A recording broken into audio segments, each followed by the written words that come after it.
You county engineer. Feel free to start wherever you want, Mike. Let me find that engineer's report that I sent out to you.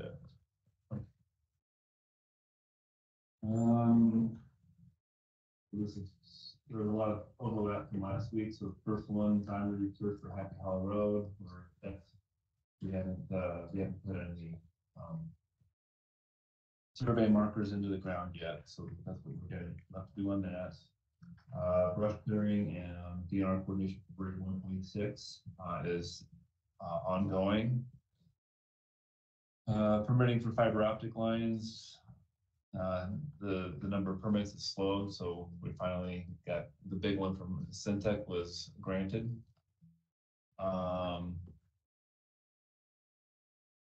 ITC invoice is still ongoing. Bridge 208E, the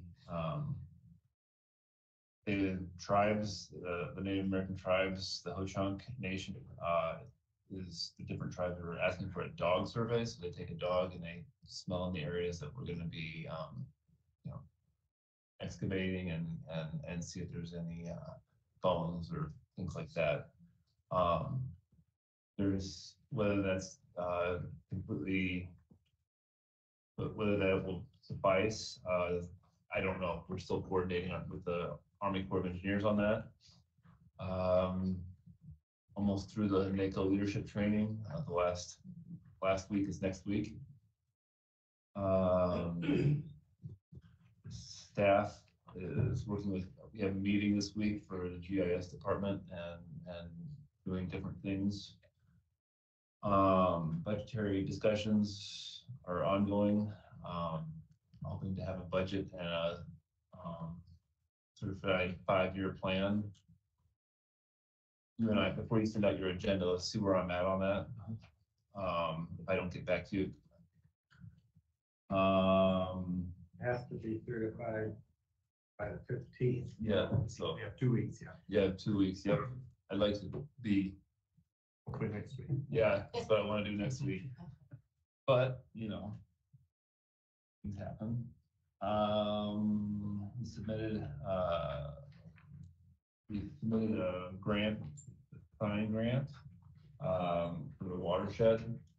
So basically, all the road crossings that cross over paved roads, we've asked for almost $10,000 to get that. We coordinated with the with NRCS on that to get the ones that they wanted. So the notifications where you're entering the watershed of the Turkey River versus the Upper Iowa.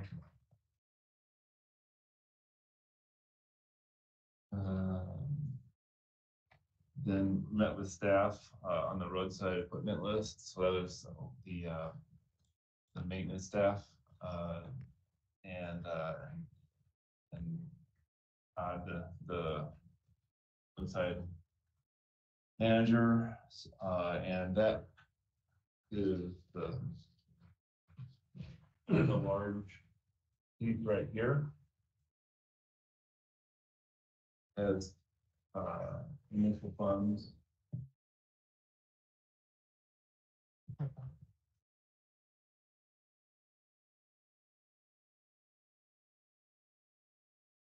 So at the top, you'll see what the initial funds was as of March 28th. We were supposed to get a $250,000 disbursement in May, and I kind of go through how we're going to spend that. And then after that, we have kind of a wish list, because we had talked about getting a $300,000 disbursement in July. And this will be the first you kind of see of our wish list that we have on there.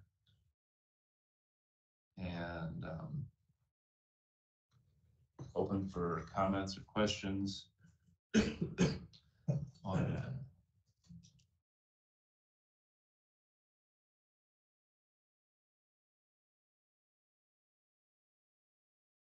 we have a program in place, are you looking at some of the grants that could cover some of this? Well, the grants, we've used up the grant for the C, and, so not, I mean, there's not any grants that I'm aware of that would be getting this equipment. This is, the idea here was to use up the funds that the board had discussed with us, I don't know, three meetings ago. There's a living roadway trust fund that we've gotten grants in the past. To help pay for equipment. I don't know the status or when it comes around or what it can be used. I don't know the rules, but I don't know the rules. I'll look into that. I thought, it's 300,000 July disbursement, we were gonna use some of that money to cover labor. Day-to-day costs of the roadside maintenance program. Well, to cover the labor, you would have to, so like, for instance, Todd would be, a roadside manager, but he is in our secondary roads budget, so that I have direct oversight over him. Things like if we can get a roadside, perhaps if we get a roadside helper for the summer, that might work out. We could move Todd out of that, That was the plan. but Yeah. the last time we checked with him, he was worried about how that would affect his union placement. So, I mean, if we're thinking about moving him out of the road department budget and put him in charge in the roadside management budget, that's something we can consider. That's something we need to make sure that. Yeah, there's a lot of moving pieces there. And That would be a way to save some money if you paid his salary out of this 300,000, then you wouldn't have to pay it out of your road money, which is. Well, that's what I thought we were getting at once we increased that budget, was to save more money for the secondary road fund by increasing the disbursement for the roadside. Thought that was the intent, and then he even talked about other people's part-time with ways to do that. Yeah. that's right. There was a lot But of, to move him full, his position would be cleaner.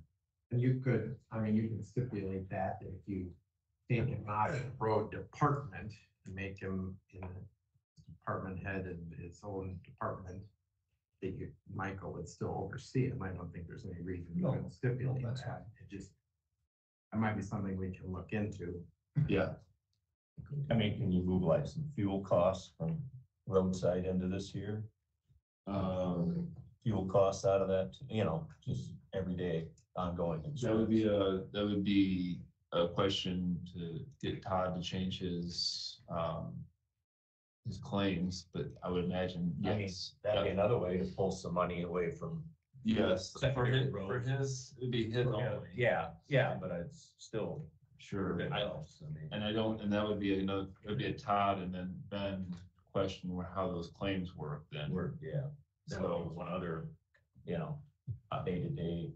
Right, and this is a wish list, so it's Yeah. kind of like you said, you have this amount of funds, what can we do with it?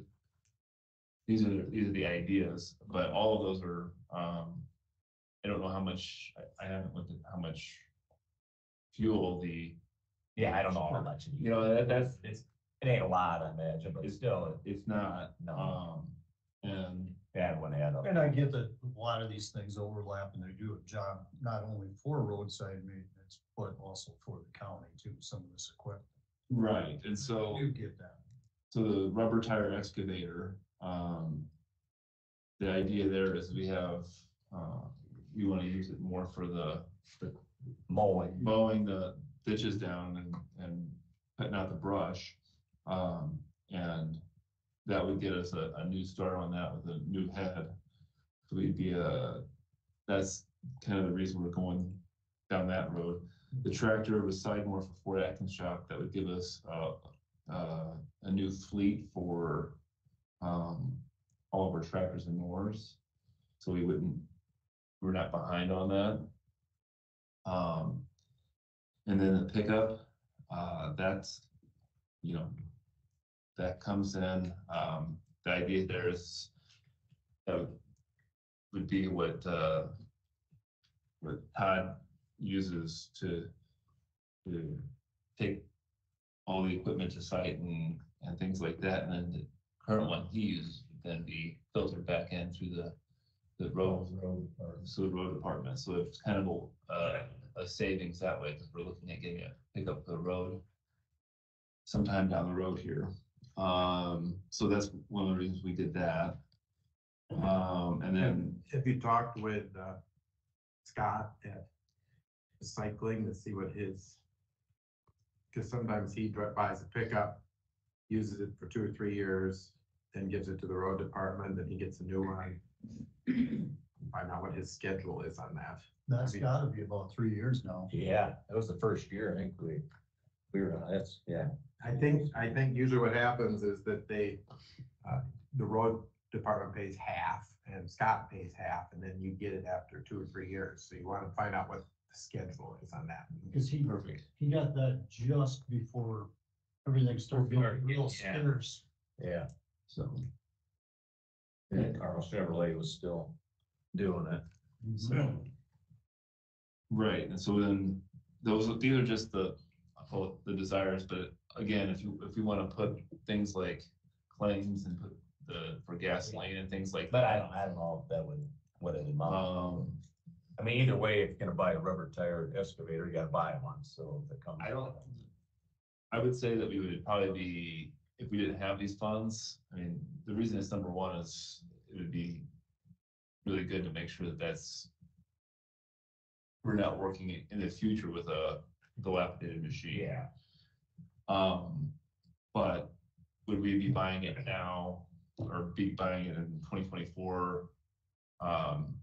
Had these funds not been dispersed?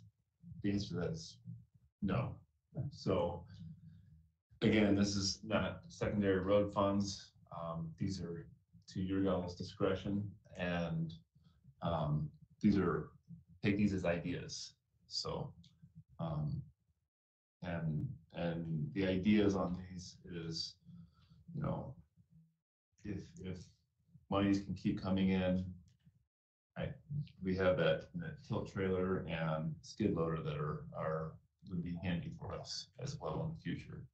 Is that much difference between the cat and the John Deere on that rubber tire and excavator? Correct. And 100 grand. And there's discussion before we, voted on whether you do this or not, that Maaten Equipment and CAT representatives would like to talk to you about what it is they offer. So yeah, we can, if you all want to talk about getting them in at some point and discussing that, we can do that. What brand is our current rubber tire? It's a Hitachi, and my understanding is the Hitachi and the John Deere's are very similar. So, Is there, they like the Hitachi? I mean, is it? as far as I know, talking to the auction shop folks, and they were thinking that the cat might be too expensive without even knowing the price. So. We take bids on it anyway, so. Yeah. And I have there's some of that information here on this sheet, so you want to see some of that information. But the cat's going to have, I think, more capabilities. I don't know my equipment very well, but evidently it's more the boom arm can do more articulating. Yeah, more articulating movements and things like that. So yeah. If you move, I'm thinking back to the moving, the payroll, Todd's payroll, and things that we've talked about previous. If you made him what you currently call foreman, those positions aren't union anyway, so you give them a little more authority and responsibility, so that if you have part-time summer help or something, he would oversee them, but then he's not in the union, so moving him to the other department, completely out of the road department, would be a lot easier. Just an idea. And I know some of the problems with the payroll part of it was in the winter, plowing snow and stuff like that, so we only need a partial. Yeah, I'm kind of, how do we want to do this on that? These are funds that are, the wish list is here, and if we can save some money on the secondary road funds, that'd be real nice. But the winter's been nice to us, so. Yeah. It just gives us more options if we can put it into secondary road funds, and in case something comes up, that money is there. Since there's no other way to transfer it in. I would be fine with you and Ben working, seeing how you could work out that agreement, if it's agreeable to Todd. I mean, I don't want this to be at his expense. It's But not. then if it's upset, puts him in a foreman position, then we have to open that up to everybody then.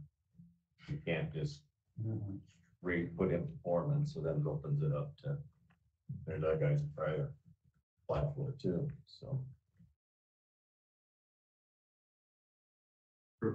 Now there's other guys that are be interested in it.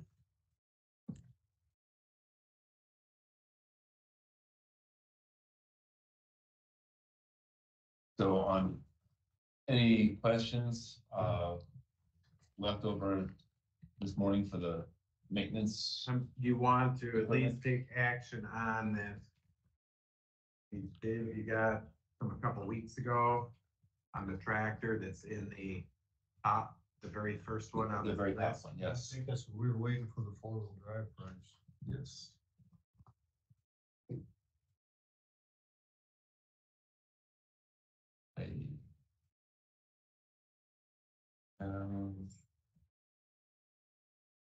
It's in the notes there. The tractor is the 135,733 is.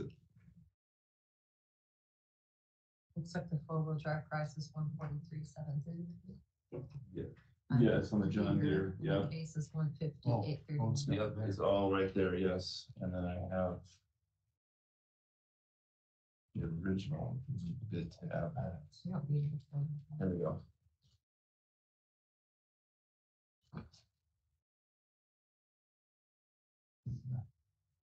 It's easier to read.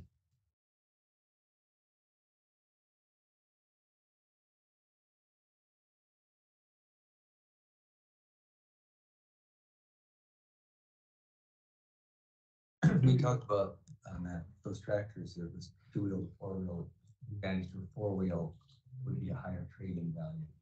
Yes. Like, what is the difference in trading value? Well, in talking to the maintenance shop guys, you're doing trade-ins, you usually want to have a time that you're going to turn it in to recycle. What we typically do with equipment, as I understand it, is we use it until it can't be used, until there's not much else we can do with it. So the trade-in value is, according to the maintenance shop guys, is effectively the reason you would do that is you would target another trade 4 or 5 years down the road, let's say, and try to keep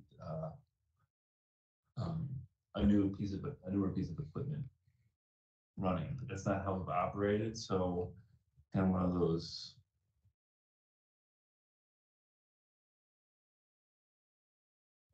Yeah, well, I mean, looking at the cost difference up front, I mean, I don't know you're gonna get that same difference kind of traded at the end.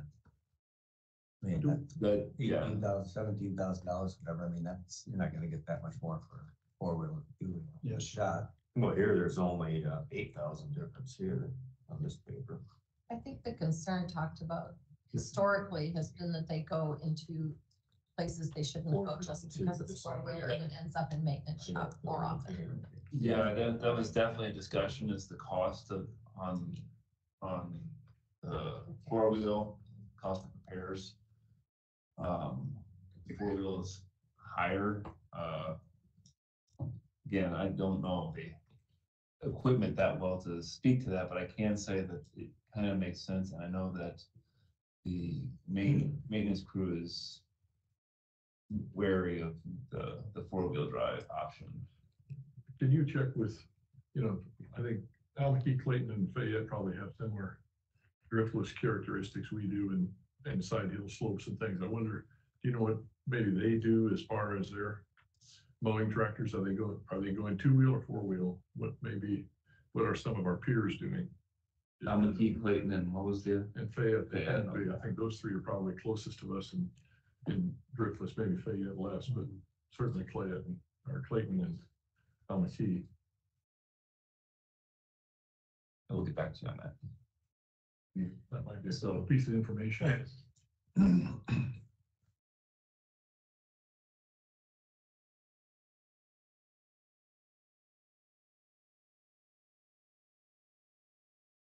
Get a little update on that next week. Yeah, Hold on. we can, yeah. Do it then.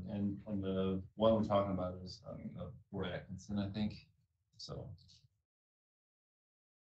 So this I one think that's it's the at the last top with the Freeport one, that one's already. That's already, they yeah, we're already, ordered that. it's already in order. So, And was Yeah. that one two-wheel or four-wheel here? That was two. That's two-wheel. yes. All of the equipment that we have thus far is two-wheel, tractor mower combinations. And I guess part Well, of it's it maintenance is is- if you're getting into the really, you're planning to use that new rubber tire excavator on some of those difficult areas. Is that the idea? Yes. Yeah. Where Rather than taking one of your mower tractors in there, if it's that bad, you're gonna go with that. it's wood, yes, where there's wood, you're gonna use the, rubber tire excavator. So.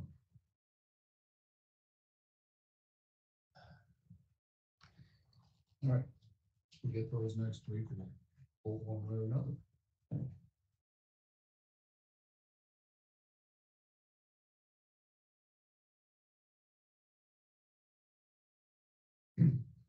Did you want him to look into any of these other things between now and then, or give more updates? I mean, the pickup, you're maybe gonna have him talk to Scott before making any decision on that.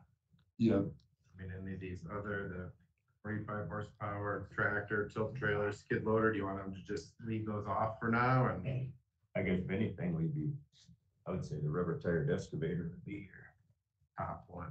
top priority there. Maybe start, Yeah. maybe start the process of putting Yeah. together specs to get quotes on that. That would be mine. We have the quotes for the rubber tire excavator, Oh, so. That's So, yeah, but the thing with the retired excavator would be that the representatives, Luxaw and forgetting who the other gentleman is. yeah, I don't know who it is for deer. But they would like to Yeah. talk to the board about what it is you would be getting on that purchase. So if you want to get that set up in a week or two and see if those reps want to come and. Yeah, we can, Yeah, do that.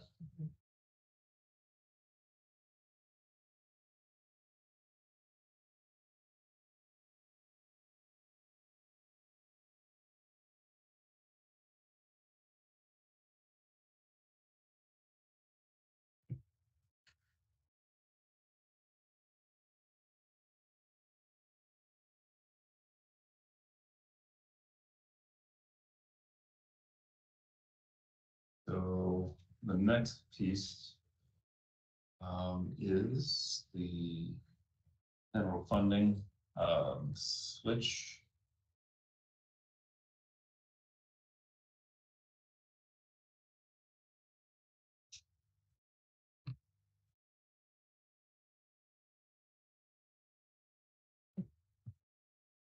Too much paper. Too many things going on. So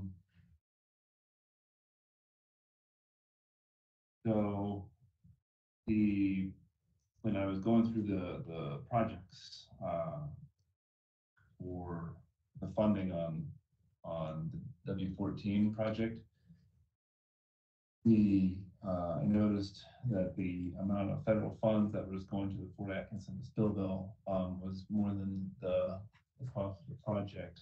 And the maximum number, the maximum amount of, federal funding that you can have is 80%, in our funding agreement thus far.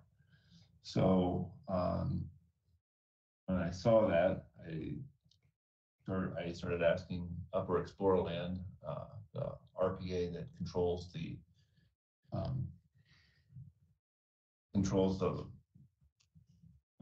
funding mechanism for the county,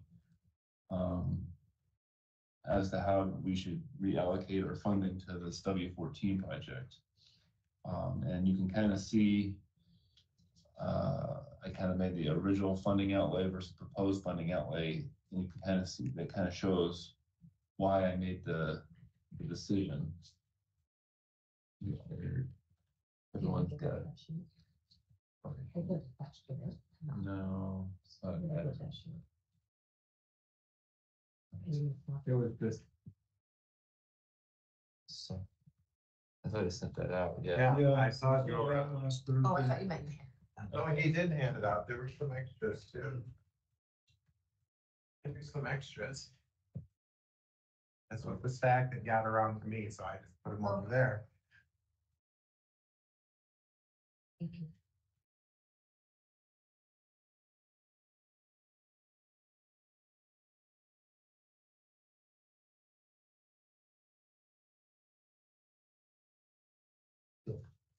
So if we look at the Fort Atkinson to Spillville on the original funding outlay, $1.76 million, and our estimated cost of the project as we have it is $1.6 million. And out of that 1.6 million, only 80% can be federal funded. So 80% of 1.6 is a much smaller number, roughly 1.25 million. And so I line that up on the proposed outlays. You can see the 1.6 to the 1.25 million dollar funds. By doing that, it freed up some of the funding to go to the other portions of the project. The city of Spillville is getting more federal funds, and the Spillville to Ridgeway portion is getting more federal funds. Not exactly one for one, because in working with Upper Explorer Land, we can't change anything by more than 30%. So I was constrained as to getting all of our federal funds on this project. What that means is when Middle Calmer Road hits, we should be able to get more funds than the drop in total federal funds that we go from 2.4 million to 2.1 million. Under the total, if you look at the total column, 300,000 more when the next project rolls around. what there should be roughly $300,000 more from Middle Calmer Road is what that effectively means. It changes the farm to market funds for all the different projects. Extra 90,000. Yep. And So is that the dollar amount we're gonna have to come up with? it's that, That 93,000 or not? well, the number we're gonna have to come up with is actually much higher than that. Yeah. Because we need to be within a 3-year, we need these, pardon me for the precision, but 574,000 is what we need. I was running expected balances for the secondary road fund, and without this 574,000, we're looking at a June balance of 1.1 mil. So we will have secondary road funds to swap in there, but I don't think that that's the normal procedure. Correct me if I'm wrong, Ben. I think the couple times we've put money into the farm to market account to make a project go, to make it financially viable, we've used general fund money. One time it was ARPA money, and one time it was just other general fund money. The advantage is that then the road fund money can stay in the road fund. If you use that to do the matching, to put in the farm to market account, you never get it back. You're capped at how much you can put into the road fund. So if you had enough general fund money, that would be the recommended procedure to do it that way. So that being said, I don't know that we have 575,000 just laying around. So we'll have to see. I mean, the one time I remember we needed about 500,000 to do W14 at one point, and Lee had us put half from the general fund and half from the road fund to get enough to be able to put it into the program. That's an option, you know. Otherwise, I mean, you have money, it's just gonna lower your ending balance, and there's really no way you can add to your levy to recover that. No. So you'll be always behind then until you make up that money. I mean, you know, I know that you're still thinking about pursuing the Freeport project. If that came in at 575,000, that would be awesome, because then you would know exactly where you could get the money and not affect any of your other programs. But so the problem is that it's not enough cost to get the full amount. It's not enough cost, but even if so originally when it was first conceived, it was 4-inch, but the 4-inch was roughly 1.8. So we would have had to do this anyways. This is something that whether it was 4-inch or 3-inch, but the way it was originally conceived is that the road there's going to be new road put in as part of the W14 project. And just the funding never got updated from that original, idea. So I kind of find out about this as I'm doing this, and then, well, we gotta make a solution here, and this is what I've come up with. If you went with the 4-inch, basically, if you went with the 4-inch, you'd get more SDPG money to use. You'd have to come up even with a higher match, because you still have to do 20%. So you need even more local money. Yeah. So it's not, So you aren't sure it's getting less money for this project, but that's because you're lowering the total cost by going to the 3-inch, not because you're losing the money. You're just going to save it for the next project. You're saving it for the next project. Exactly. Yeah, it's being rolled. Middle Palmer is where it would be rolling into. We need more there than we do on 4 inches on W14. I look at we're W14 and that 4-axis Billville has roughly 5 inches of pavement. 4 of it's going to be redone, and then it's going to be topped off with a 3-inch pavement. That's a lot of pavement. That's a good road. I mean, would 4 inches be nice? Yes, but we're trying to do good things with, our money. And so, I just trying to stretch our dollar to the max. Absolutely here. So that's basically your budget for rest of this year and next year is set. You already spent down the ending balance from like 25% to 23%.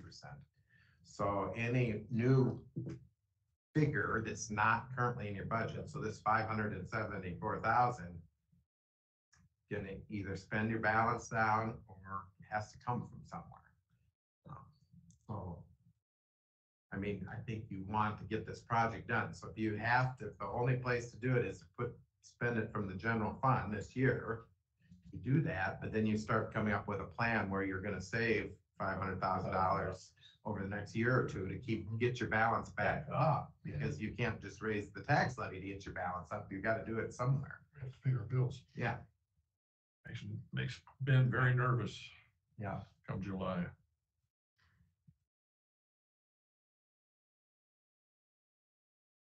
And so, yeah, I don't wanna push the secondary road fund on that, but I've been really concerned about making sure that the secondary road fund, my whole presumption has always been to make sure that if needed, the secondary road fund could do it. This is one of the reasons we pushed before this is one of the reasons we kind of wanted Spillville to wait on their project, so that we didn't have to come up with 140,000 extra local funds. Because remember the Spillville portion, they're gonna have to pay, but you're gonna give them several years. So in the meantime, we're absorbing it. So. So I think the board has already agreed that we'll come up with the money somehow when you've submitted these bids. Okay. Yeah. I mean, we have then between now and basically 2 months to figure out where we're gonna come up with that money. Push the project off, it's just not being beneficial. No, we gotta do it. And it could be partial road fund money and partial Yes. general. Yeah, So it it's not could like be. all of them, not Yeah. from each one. Yeah. So compromise in the middle might be Yeah. realistic. But that being said, for this to all be enacted, I sent the 10-page 5-year plan. That's a 2024 5-year plan. The 2025 5-year plan is due in 2 weeks, so I didn't change anything on the 4-year plan from last year, other than change the year of the Spillville, and then the amounts and the Port Atkinson to Spillville, and then the Spillville to Ridgeway, I changed the amounts of how the funding was going on. So that's the only thing that's been changed in that document. That needs to be voted on, so that the DOT recognizes that as a Change in our funding. Yes. And you'll vote on again with maybe more changes later in And- 2 weeks, or week In or two. a week or 2 weeks, yes. Yes. That'll be the 2025 version now, so that'll be completely different. Yeah. This is just to get the right. Reallocate these funds. Yeah.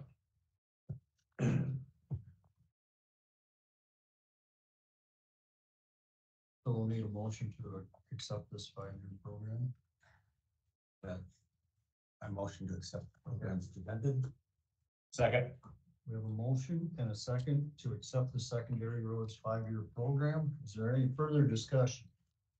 If none, all those in favor say aye. Those opposed, same sign. Motion carries unanimous. Take one of them You'll want to say 2024, and by 24. just so we're clear on the Yeah. meeting minutes. Okay. You wanna, there's a signature blank for me, for you, and for Dan, so pick one of these. Okay. So then we do it like that.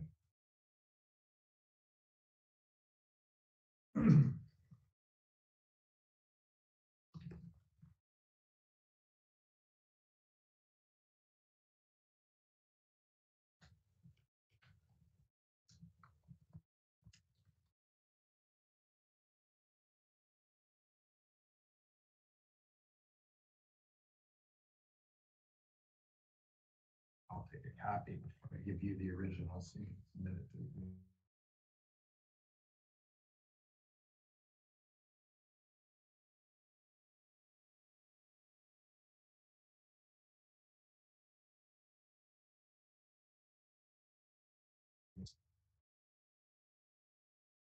I was just reading an article in a trade magazine about colored gravel, and that we could do different townships with a different colored gravel.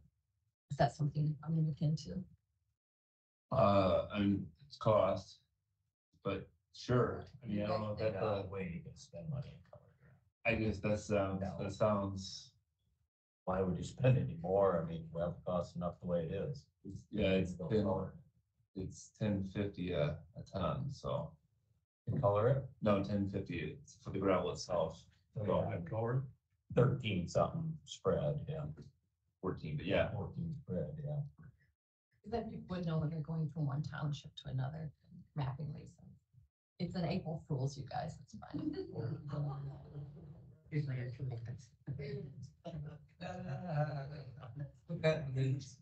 let April Fools go by. This happens over. We just draw a line. Anything else, Mike?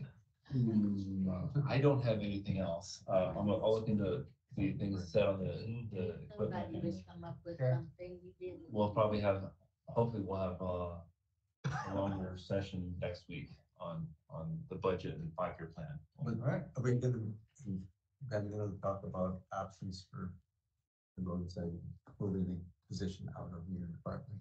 Yes, that's on my list of discussions, so. So, what's his name?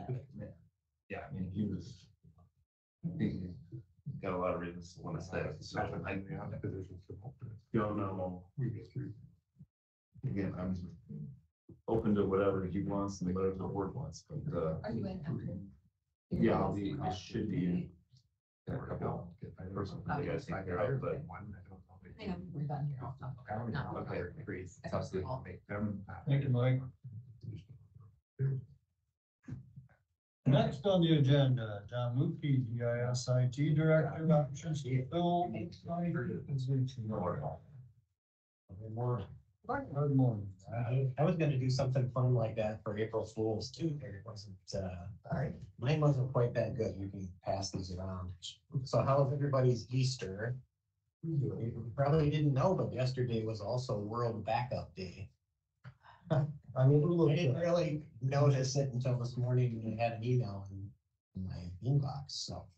But yeah, yesterday was World Backup Day, and you probably took for granted that the IT department backed up all 18 terabytes worth of our data. That doesn't even count all of our data. It's just kind of the basic Windows server type data. 18 terabytes. Here's an estimate too. The US Library of Congress, if you took all the printed documents, that'd be about 10 terabytes. So we've got close to 2 times what US Library of Congress is. So yeah, it's kind of interesting. And we do that right now. We just get that done. But that would be something that a sysadmin kind of be responsible for. So just a little ice breaking there. But actually, what's that? Oh, sorry. Yep, not used to doing that as much. So today we want to talk about the sysadmin position. We had our candidate kind of fall back. If you want to work for us, various reasons for that. But I still want to fill that position. So I've asked Joel Roney, who's with ISAC, to kind of join me because he was involved with the hiring process. We ran the job for about a month, starting in January, and we only had 3 applicants. One was internal, and we had 2 external. We did interviews, and during the interview process, we're just kind of not upset, but kind of disappointed that we didn't have better or more applicants, basically. So, and maybe part of that is maybe the compensation. We're just maybe not getting the pool that we would like to see just because of that. So I thought I'd have Joel maybe speak to that a little bit. And I think he's probably online, but as he talks, we're going to probably have to mute him on a little because he gets a feedback loop just because we're picking up the audio. Let me know when you're ready. Yeah. So Joel, are you there with us? I am.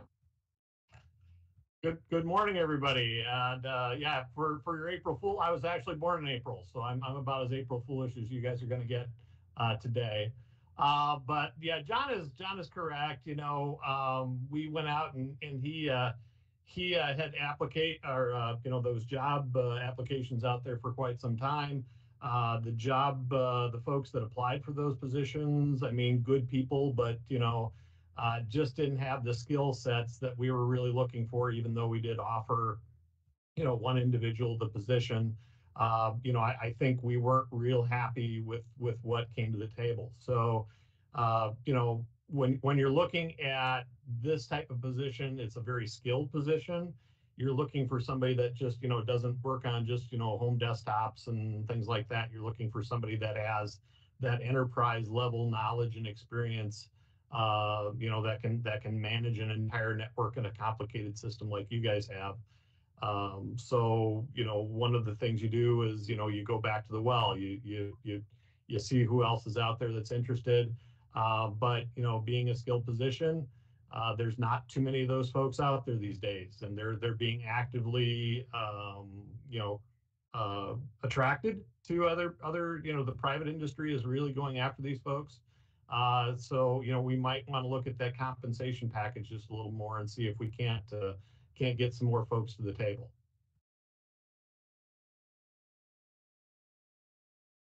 Now, any questions from you folks? Joel, this is Steve Kelsack.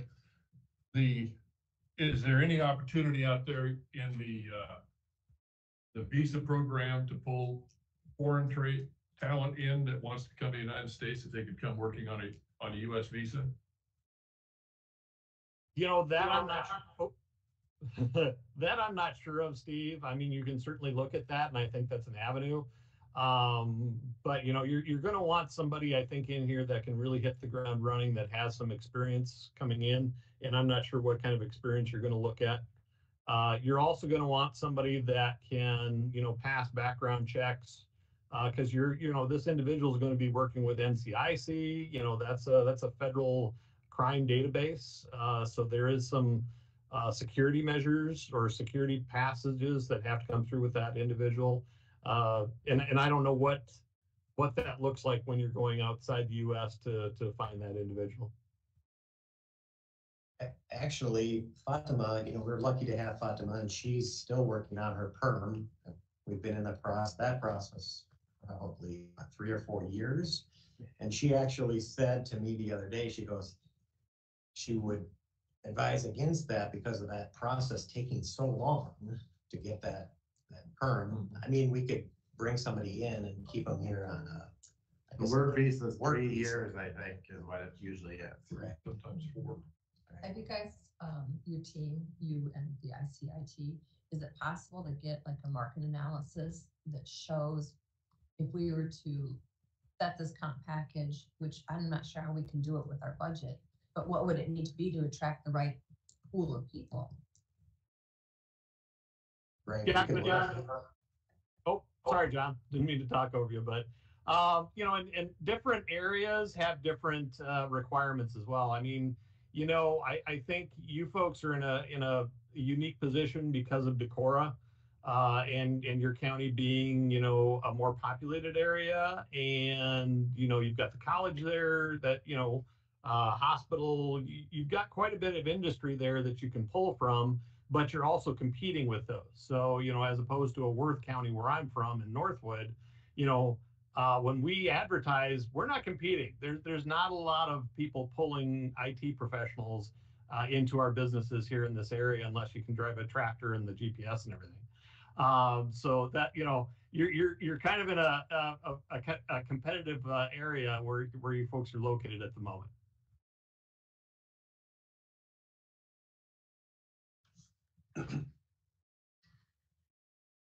Does anyone have anything else for Joel or? I did have a thought over the weekend. I did think, well, possibly it's just a way to fill in. We could entertain the idea, just like the engineer's office hires college type interns.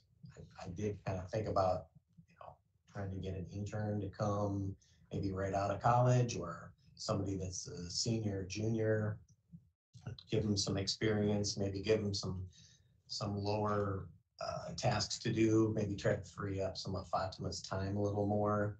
So we could entertain that concept a little bit too. So that Fatima could do this. Yeah, so maybe she could work with like Right Way Technologies, you know, use them as more of our engineer or network engineer, and have her work more with them. Have a help desk person, have this college person or internship do more of the help desk, the easier things. You know, and those, I'm guessing we could pay, you know, 15 to $18 an hour, kind of a lower wage, to let them get some experience. I doubt that they would stay here long-term, but you know, it's possible. It's a Band-Aid. I think it's definitely worth pursuing. To talk to people that with their probably. And even We've had interns before, and actually Fatima started here as a part-time person while she was in college, so. I've had some GIS interns and it worked out well. It's just that they don't stay around. Yeah, if we could take some of the little barking dogs away from Fatima's job Right. and free her up to do higher level stuff, that's not a bad idea. I mean, she shouldn't be taking her time helping people figure out their password for the 10th time. Seriously. So maybe if you go back to advertise again, you advertise both positions, knowing that if you don't get the one, you might get the other, but just to get them both in the works. Not a bad idea. Yeah, I think the timing would be good. If we did go with the intern, a number of students were potentially looking for summer work as well as during the school year. We could get them on sooner than later. Joel, do you have any insight on that internship kind of idea? No, I think it's been very successful over the years for a lot of the counties. You know, especially if you can groom that person. You know, you've got that young person that comes in and they don't have a lot of bad habits, which some of us older folks kind of do once in a while when we come from other jobs. So it's a nice experience for them. You know, they do a lot of on-the-job training. You can groom them up into a position maybe they'd like to stay, like you've had in the past. It's not quite the skill sets you're needing right now, but you know, if it's a stopgap to free up some time for your senior personnel to start taking care of some of those things, I think it's worth a look. I would not give up on the sysadmin though. You still are missing that certain skill set that a sysadmin, a true sysadmin, would bring to the table. Thanks, Joel. I think the other thing with some of those jobs, a spouse or a partner moves here for another job opportunity and they come with, there's a number of those people out there. You can probably tap into, whether it be a teacher, professor, doctor, whatever. So it's just a matter of timing quite often. Right. Hitting the job market at the right time. Right. Yeah, so maybe we can just keep the job open, kind of. I think keeping the sysadmin open, but also looking into the intern, if it's only even if you get a good sysadmin application and they start in June or something, you might want the intern through the summer to help too. I mean, you might just get caught up some. Yeah, and I have reached out to people that I know, and it's always it's a timing issue there too. Like, I talked to somebody and there's like, well, if you would have talked to me 3 months ago, I was so mad, so upset with my current job, I would have switched, but now everything's great. So, you know how that is. All right. All right, well, thank you for your time. Yep, thanks, John. Thank you, Joel. You're welcome, folks. All right, next on the agenda, discuss options whether to proceed with the sale of land in Freeport.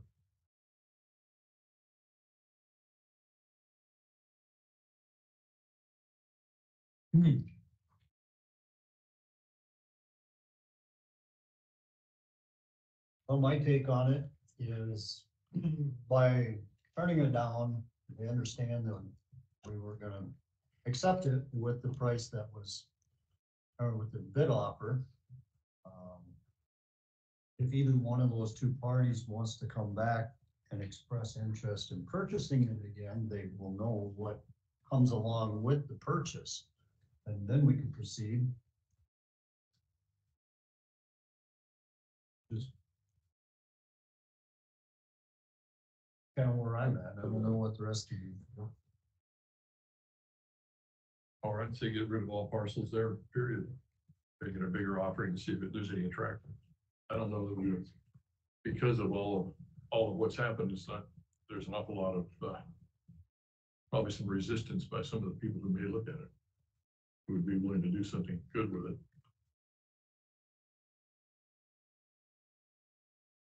So that would be a total of approximately Whatever the 10 10 plus acres. Or else sell the 9.5. We don't want to get rid of what we own behind recycling center. What? Well, I don't know if there's any reason to sell it. I mean, obviously people are interested in what we are offering right now. I think what would be agreeable to most people, as I've said, is if we just put restricted, elevated solar field. Sounds like that is the direction bidders are leaning towards anyway, so. And you'd said, well, let's set a bottom price on that. Maybe we compromise in the middle on the bottom price, but if it's restricted,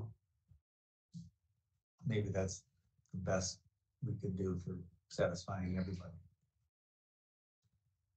The compromise.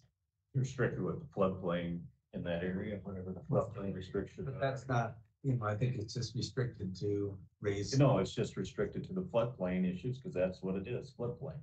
But that can be overridden by the DNR. If we put the restriction on the lifetime covenants, that's what it's always going to be. I'd say put a cap on it, put restrictions as the floodplain restrictions are.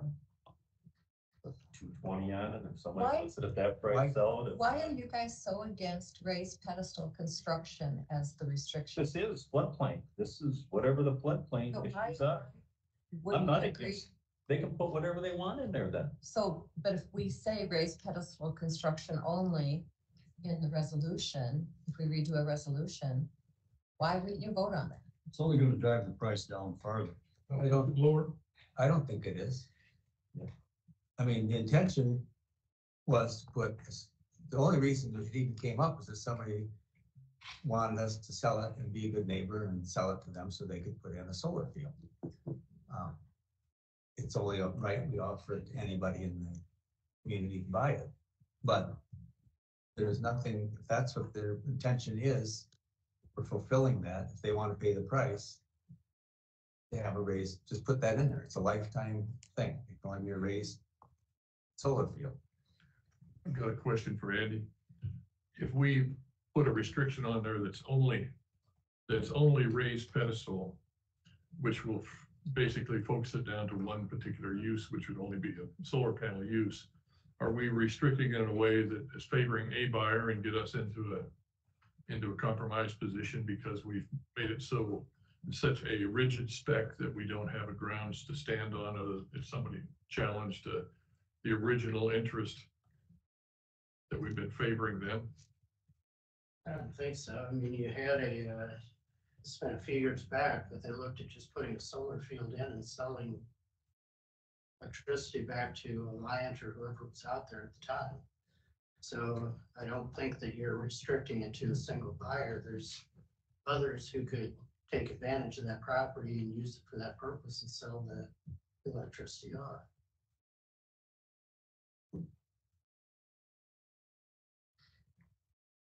Right before putting a price on it and the floodplain restrictions they use.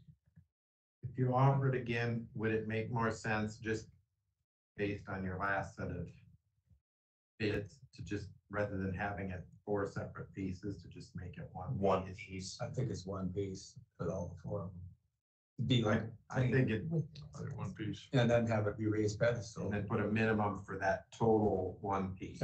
Whatever it is, yeah. Because, you know, if you look at previous sales in the Freeport area, there was riverbank, there's floodplain, there's buildable space, but it all went basically on what our appraised value is.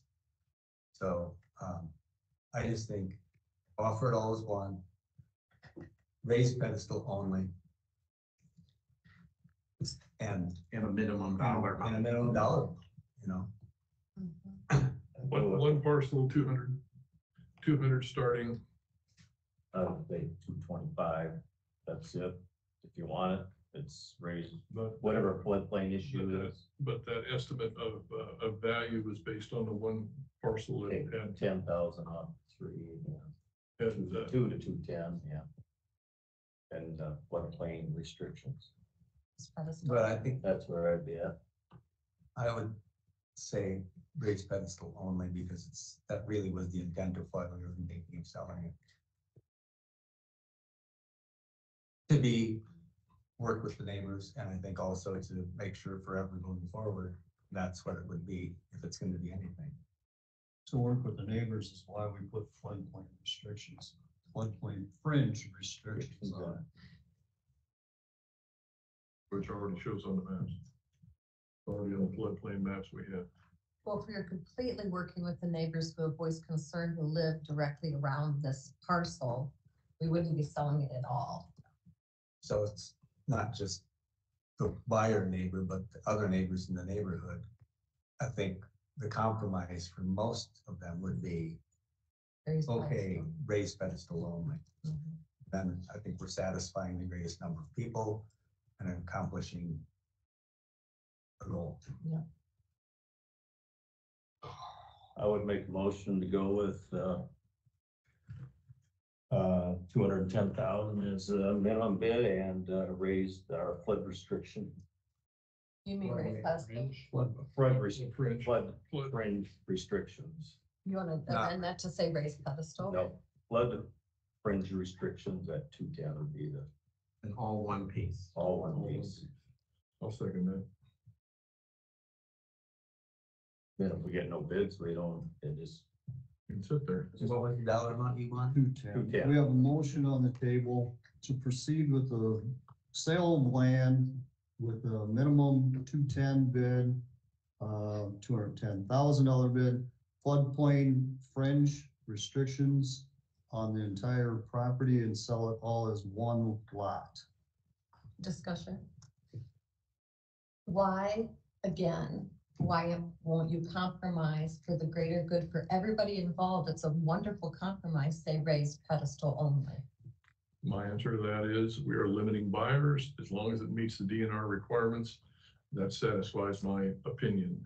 If other uses that may not be exactly that meet the DNR's requirements are still going to meet the same flood requirements. It's- So But it won't be the uh, same wait. as raised pedestal construction. that is one thing that can be put on there in flood fringe. We know that. Other things can be, so why aren't we willing to listen to the people who have come to our public hearings? They had their own meeting about it. They have 400 signatures, nearly 50 emails to us. We have heard from the community. I'm gonna keep saying this, you guys, this is a really good compromise, if you would agree to this, that works for most people. And then we can move on from this. there's no. I don't understand the hesitation. I have not had one shred of evidence say if there's a building on there or not, if it will change the flooding. Not one. But The why, email I got was they could not say it would or it wouldn't. So what, there's no evidence to say that if there's a building goes on there or not, if the flood will change the flooding anyway. there's lots of backup for that, but. No, there isn't. What email did you get? I'm not sure what you're talking about. I got it from a gentleman that was at the Freeport meeting. Why aren't these people putting their names to things like all He the did, other he did people? put his name. Oh, I didn't see it. Did we all get it? I have no idea. I got it. I didn't get it. I got it from the gentleman. He You sent it. to both me. got it, but we didn't. I did. I don't know if you got it or not. Look at your phone. Well, I don't remember getting an email about, but regardless of who you heard from and who you haven't, or who you talked at the gas station or wherever, the point is, you have heard from most of the neighbors in the Freeport surrounding community who are affected by that flood. They had their own meeting out in Freeport Yes, about we this. know about all of this, Shirley. But I'm just Beat this to curious. I'm going to keep beating this because this is a good compromise, you guys. This would really move us forward in a positive way. We for our compromised. community. We compromised by putting it in floodplain fringe. I don't understand And that. just because it's not what you want, you're gonna sit here and complain and complain. It's not me, it's the people. I'm speaking. And I know, Shirley, for a fact, I had 2 calls this week. People's houses you went to and basically told them, if the county sells this land, their house will flood. I never. If they don't sign, that's what they told me, you told them. That's what I'm going by. We're not gonna talk about hearsay around this table. I'm not either, but that's Let's, what they told me. I would, Can I finish my sentence, please? So, I'm not speaking for Shirley Vermace. I'm speaking for the people of Freeport who signed a petition, who had their own meeting, who attended 2 public hearings, and who sent us nearly 50 emails saying, please don't sell this land. Some saying, if you sell this land, only do it in a solar field, please. We're begging you. It's not me. I'm speaking for the people.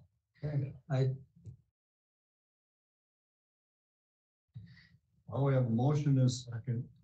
Let's call this to a vote. All those in favor say aye. I, Those opposed, same sign. No, No. Motion carries. so if we don't get no bids, we get no bids, it's done. We may not No. at that price. You have the information you need, Andy, then to prepare for next week, the new documents and public hearing and all that? Okay. Well, next on the, Andy Dunlop. Morning, Andy. Morning. morning.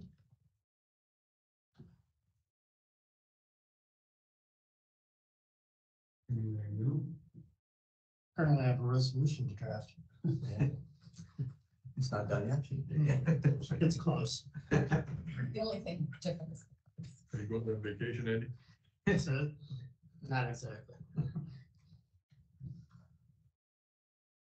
Anything else? No. Just, how about that? On Bear Creek, the property issue we're involved with. I don't know that there's much happening there. It's typical litigation. The attorney for ICAP is representing the county and provided them information, provided them communication between the county and appeal, but I don't know that I don't know, we even have a trial date yet. Getting closer to it. Do you want to elaborate a little bit on that email from the Iowa Public Information Board findings? I sent that to you. Basically, they dismissed the latest open meetings violation complaint that was filed. When was it? Last week, they filed the dismissal, or a week or 2 ago. It concluded that the communications that Steve had with Dan and later with Mark did not constitute a meeting, and that there was no violation of the open meetings law by having those communications and then voting on a different resolution than was discussed at a previous meeting.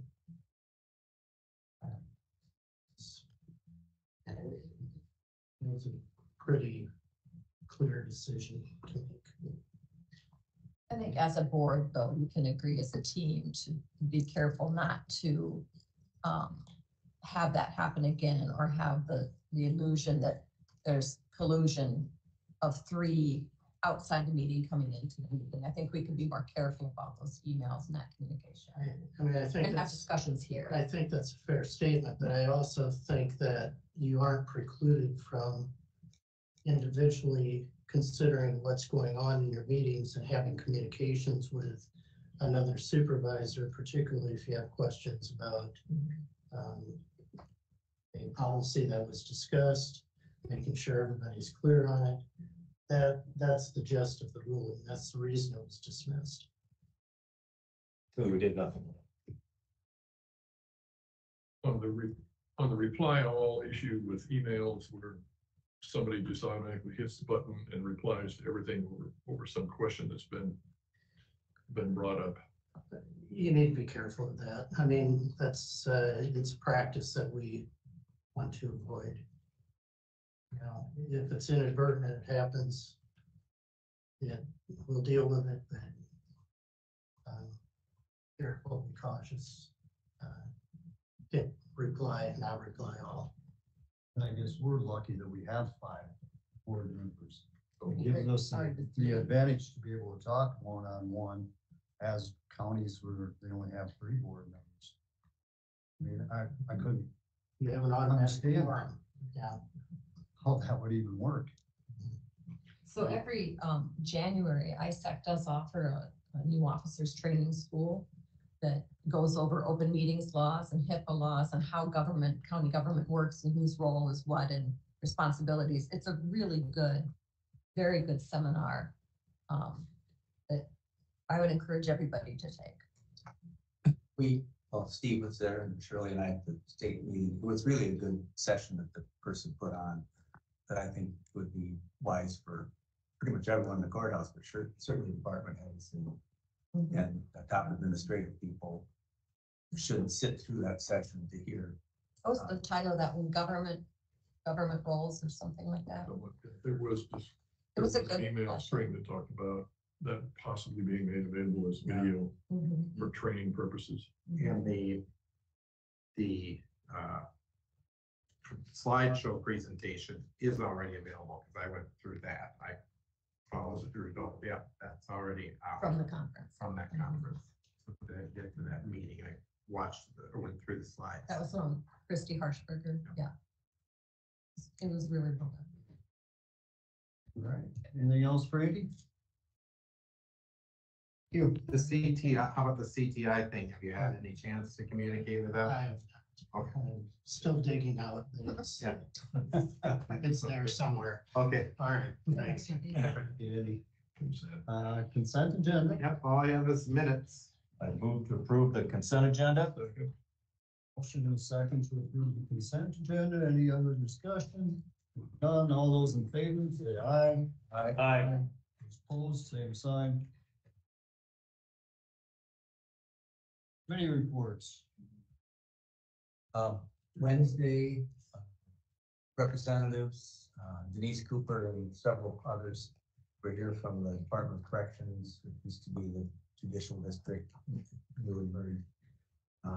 And I had invited Sheriff Marks to come and sit in on that because he actually, he's the one that deals with what they do. So they said it was the first time that really somebody has done that. And he thought it was a great idea. And I think learned a lot from him about how it all comes down. And he appreciated being at the meeting too. So I think it was very positive. Yeah, we went from here over to Albuquerque that day. We were trying to visit all the different, but you know, they've got a huge area to cover. To get all of them. Then I had a hawk meeting on Thursday. No big changes in that, just some upcoming events. The courthouse floor is done. They haven't been in there. Go It see looks it. really nice. They did a good job. Yeah, they have to do some, the steps and a few of the smaller areas that they didn't get to yet. The majority of it's done. So It's gorgeous. yeah, I see they put some like epoxy filler in some of the where that crack was, yeah, that big one. It's nice. Real quick, kudos to Sean in emergency management. He held the Behind the Badge conference at Luther last week. Very well attended, very good topic. And so congratulations, Sean, if you're on. I don't know if you're on or not. And then Winneshiek County Development, Tourism and Chamber showcased the Jim McGivern's Main Street show out of Wisconsin Public Television. If you get a chance to watch that, they did a very nice overview of Winneshiek County. Very well done. Well, it's fantastic, really. It's available on, that is on YouTube and on, PBS.org. yeah, PBS. Well worth the time to watch. So we got. Motion to adjourn? Well, Will you take comment from public? Is there a way you could, insert into the, resolution depicting what the, planning and zoning codes are for that fringe area? So that when someone reads the, resolution, they would understand those details, what could be built and what couldn't. I'm letting that up to Andy. He knows how to write the resolution. That's just. I think maybe you could ask him if he could add that in there for the public. Because I think most people don't understand. They just, general public, they don't keep abreast of all the little. It would be a cut and paste issue. I'd be happy to meet with Andy and see if that's possible. I mean, you can find it and he would just cut and paste it into that. As an attachment to the resolution, so that people could know. At minimum, it should go in as an attachment that they could click on. Right. Something there. So they can't say that they didn't understand. Or Mark can work with Andy, yeah. I don't know why it would hurt. Well, anyone can access their zoning. If someone's interested in purchasing it, I think they're gonna be looking at what our zoning requirements are. Yeah. But That's the pretty public, cut and dry. to be more transparent to the public and to our news media, to have that attached. It's all, if they're on the website, or since you're all up on the website, There's nothing being hidden. nothing being hidden. I can help you find that. I just think it's, Well, I don't think we're gonna add. I can help I mean, the public find that, that's Oh. fine. Okay. Kevin, I'll help you find I it. think it's a simple link you put in there. It just makes it a lot easier for people, if they have interest, just to go to it, make sure they're at the right place. Rather than spending their time trying to find it. Need a motion to adjourn? I have a copy of it here. It's 1007 of the floodway fringe overlay district. Second then? You've got it with you? I do. Let's just make some copies. I'll make copies after the meeting. Mark Folden made the motion to adjourn. Mark Vick seconded. All those in favor? Aye. Motion to adjourn.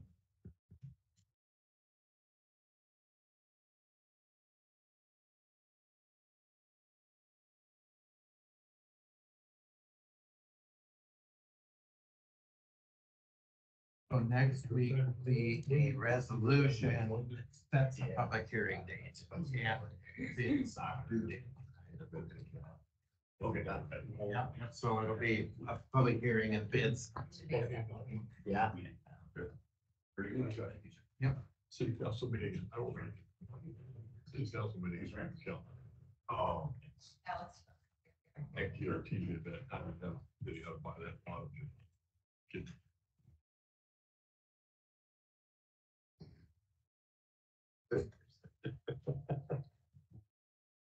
Well.